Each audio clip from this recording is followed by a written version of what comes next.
Good evening everyone, Ryan from the YouTube Brothers here with a bit of a different, unorthodox video than what we're used to.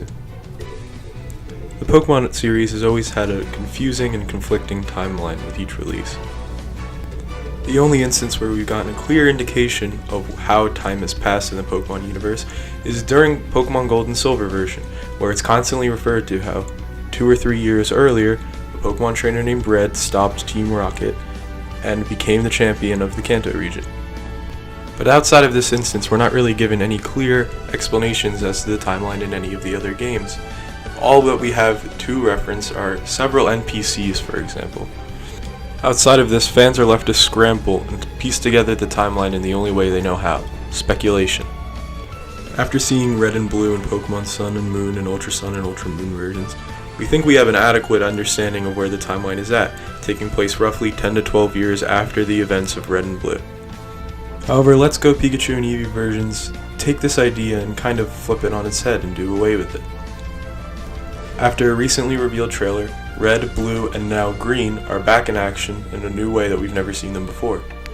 That being said, Red and Blue are not their 22-year-old selves in Let's Go Pikachu and Eevee. They're more similar to when they were younger, probably around 10 or 11 years old respectively.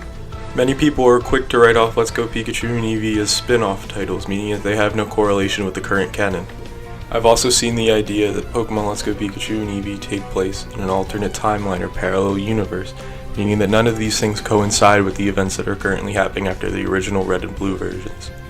The game is yet to officially come out, and I have played it, and so far I've only made it up to Misty.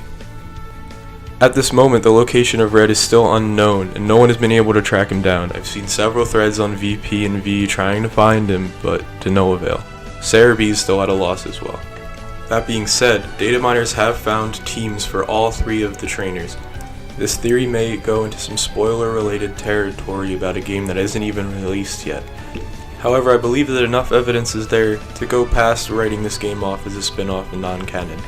I will talk about some story-related elements from not only Let's Go Pikachu and Eevee, but previous Pokemon games as well, so I will preface this by saying that you have been warned.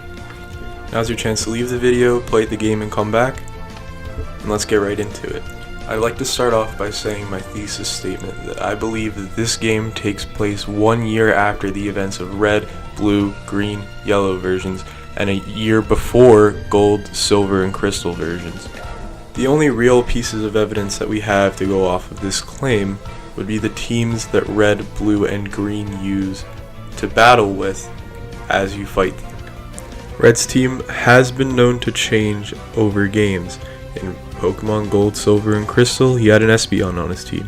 In Heart Gold, Soul Silver, he has a Lapras.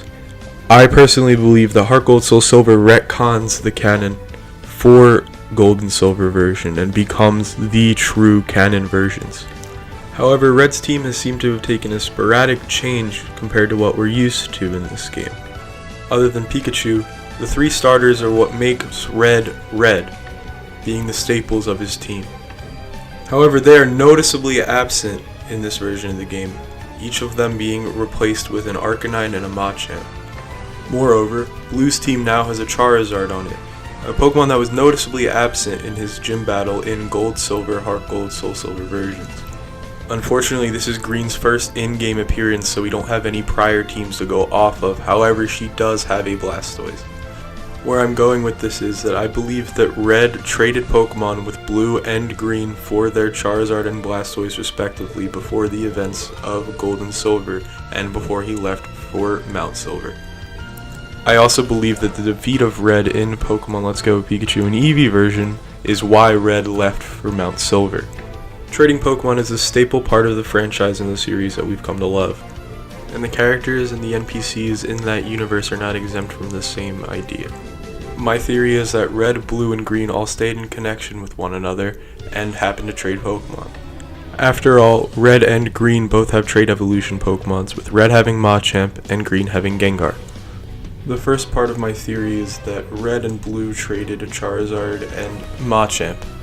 Not only is a Machamp missing from Blue's original teams from Red and Blue, assuming that Pokemon Gold, Silver, and Crystal versions are all retconned and that Heart Gold, Soul Silver are the canon games, Blue does have a Machamp on those teams, and also in the Pokemon World Tournament in Black and White 2 versions.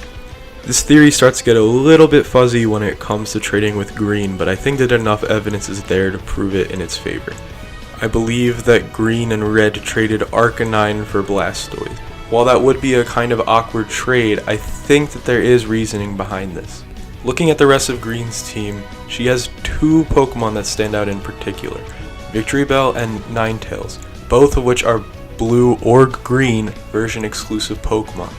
My theory is that the NPCs of the game are not exempt from the version exclusive rule, and because her name is Green, she could only find Pokemon specific to that version of game, in this case, Vulpix and Bellsprout. In essence, Green wouldn't have been able to catch a Growlithe or an Arcanine, and so she turned to Red and was willing to make a trade.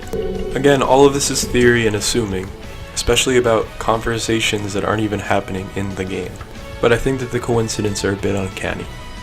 Essentially what I'm getting at is take what I'm saying with a grain of salt. There are also obviously some important detractors to this theory that I'm expecting to see come up in the comment section. Most notable being the presence of Giovanni and the other Rockets in universe of Let's Go, Pikachu, and Eevee. It would make little to no sense that the Rockets would resurge 1 year later, fulfill the exact same events as the first game, and no one in universe talking about the takeover happening again. The only explanation to this is, again, taking a look at Red's team. Red has the Lapras from his Heart Gold and Soul Silver team, a Pokemon that was only attainable from rescuing Silph. Furthermore, Red also has his Snorlax, a Pokemon that he wouldn't be able to catch without the Pokeflute. You get the Pokeflute in the original games by rescuing Mr. Fuji from Pokemon Tower in Lavender Town. Another point is that Red and Blue really don't have anywhere to live or go back to in Let's Go. Both Red and Blue's houses have been replaced by the MCs and your rival Traces respectively.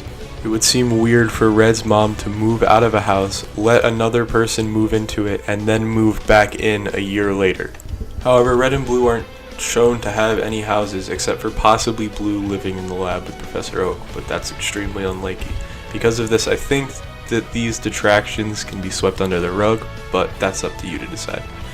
Another point that may be a little bit sus is the fact that you can catch all of the starter Pokemon in the wild in Let's Go Pikachu and Eevee versions, with Bulbasaur in Viridian City and Charmander in Rock Tunnel, for example.